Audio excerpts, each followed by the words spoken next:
नमस्कार मित्रांनो, मी यश मेहंदी आर्ट. आपल्या सर्व मेहंदी आर्टिस्ट बिगनर्सला छोटीशी विनंती आहे. हा पोस्ट कोणालाही उद्देशून नाही, मी फक्त माझा अनुभव शेअर करत आहे, जेणेकरून इतर कोणालाही अशी वेळ येऊ नये. जर कोणीही तुम्हाला मेहंदीच्या ऑर्डरसाठी सोबत घेऊन जात असेल तर काम सुरू करण्यापूर्वी काही गोष्टी नक्की क्लिअर करून घ्या. तुम्हाला किती पेमेंट मिळणार, कमिशन किती कापणार किंवा पेमेंट कधी होणार व किती होणार हे सर्व आधी स्पष्ट करून घ्या. शक्य असेल तर या सर्व गोष्टी व्हॉट्सअप किंवा मेसेजच्या लिखित स्वरूपात ठेवा.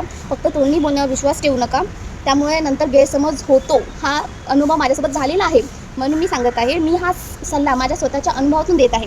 माझ्यासोबत जे घडलं ते दुसरं कोणत्याही मेहंदी आर्टिस्ट आणि बिगनरसोबत घडू नये एवढीशी इच्छा आहे. आपल्या मेहनतीचं किंमत ओळखा आणि प्रत्येक काम व्यावसायिक पद्धतीने करा.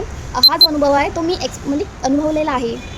लेटेस्ट 2-3 दिवसापूर्वीची गोष्ट आहे. हे सर्व माझ्यासोबत झालेलं आहे म्हणून मी माझा जो एक्सपिरियन्स आहे तो शेअर करत आहे. तर माझ्या बाबतीत असं झालं होतं की आम्ही ऑर्डरला गेलो होतो 2-3 दिवसापूर्वी. तर आमचं बोलणं झालं होतं की आम्ही हाफ पेमेंट घेणार आहे. तर ती बोलली की ठीक आहे, मग चालू करा काम. म्हणजे जी पार्टनर होती ती. तर आम्ही वगैरे पूर्ण काम झालं, घरी आलो वगैरे. नंतर तिने पेमेंट हाफ म्हणजे पूर्ण केली नाही.